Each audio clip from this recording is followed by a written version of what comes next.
அனைவருக்கும் வணக்கம். ஒரு தடவ ஒரு பூனை என்ன பண்ணியிருக்கு, அடுப்புல இருந்த சூடான பால குடிக்கிறதுக்கு முயற்சி பண்ணி வாய கொண்டு வைக்குது. அந்த பால் சுட்டுடுச்சு. உடனே என்ன பண்ணுது, அந்த எப்போனாலும் பூனை என்ன பண்ணாது, அந்த அடுப்பு பக்கம் போகவே செய்யாது. அதாவது ஒரு தடவை அந்த சூடு பட்ட உடனே அது மைண்டில் ஸ்டோர் ஆயிட்டு.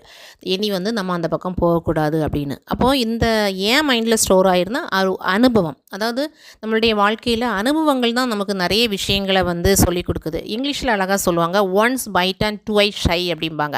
ஒரு முறை வாழ்க்கையில் அடிபட்டவன் பலமுறை யோசிப்பான் அப்படின்னு. அப்போது நம்ம வாழ்க்கையை ஒரு கண்ணாடி போட்டு தான் பார்க்குறோம். ஒரு சிலருக்கு அது பச்சையாக தெரியும், ஒரு சிலருக்கு அது சிவப்பாக தெரியும். பச்சையாக தெரியுது அப்படின்னா இன்பமாக தெரியுது, ஒரு சிலருக்கு துன்பமாக தெரியுது. இப்போ ஒருத்தர் கடன் கொடுத்து பலமுறை ஏமாந்துட்டாங்க அப்படின்னா கண்டிப்பாக கடன் மற்றவங்களுக்கு கொடுக்கவே மாட்டாங்க. யாராவது நல்லவங்க கேட்டாலும் சந்தேகப்படுவாங்க, இவங்க திருப்பி தருவாங்களா தரமாட்டாங்களா அப்படின்னு. ஒரு பெண் ஒரு ஆணால் பாதிக்கப்பட்டிருக்காங்க அப்படின்னா எல்லா ஆண்கள் மேலேயும் என்னது வெறுப்பை காமிக்க தான் செய்வாங்க.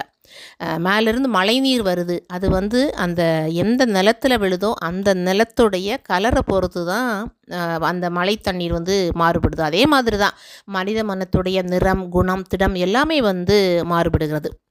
நம்ம வாழ்க்கையில் கூட நிதானம், மூர்க்கம், கனிவாக இருக்கிறது, இது எல்லாமே நமக்கு கிடைச்ச அனுபவங்களால் தான் ஏற்படுது. அனுபவம் அப்படிங்கிறது நமக்கு நேர்ந்ததாக இருக்கலாம், இல்லை மற்றவங்களுக்கு நேர்ந்ததாக கூட இருக்கலாம். நம்ம எல்லாம் கமலஹாசனுடைய தென்னாலி படம் பார்த்துருப்போம். கமலஹாசன் நடித்த படம்.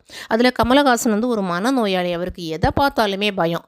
இப்போ ட்ரீட்மெண்ட்டுக்காகண்டி ஜெயராம் வராரு. முதல்ல ஆரம்பத்தில் நல்லா தான் ட்ரீட்மெண்ட் கொடுத்துக்கிட்டு இருந்தார். இவரை எப்படியாவது விரட்டணும் அப்படின்னு சொல்லிட்டு பல தந்திரங்களை ஜெயராமன் பண்ணுறாரு. ஆனால் இதை ரொம்ப வெகுளியாக அதை அப்படியே நம்புகிறாரு.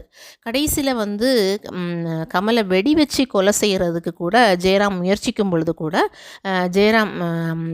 கமல் என்ன நினைக்கிறாரு, டாக்டர் ஜெயராம் தனக்கு வைத்தியம் தான் செய்கிறாரு அப்படின்னு அந்த அளவுக்கு ஆழமாக ஒரு நம்பிக்கை வந்திருக்கு. இன்னும் ஒரு விஷயம் என்ன அப்படின்னா, ஏன் ஆழமாக அந்த நம்பிக்கை வந்திருக்குன்னா, நம்ம ரொம்ப எமோஷ்னலாக கனெக்ட் ஆனாலும் சிலர் என்ன தான் தவறு செய்தாலும் அது நமக்கு கரெக்டாக தான், நம்ம நல்லதுக்காக செய்ய செய்கிறாங்க, நம்ம நன்மைக்காக தான் செய்யறாங்க அப்படின்னு தோணும்.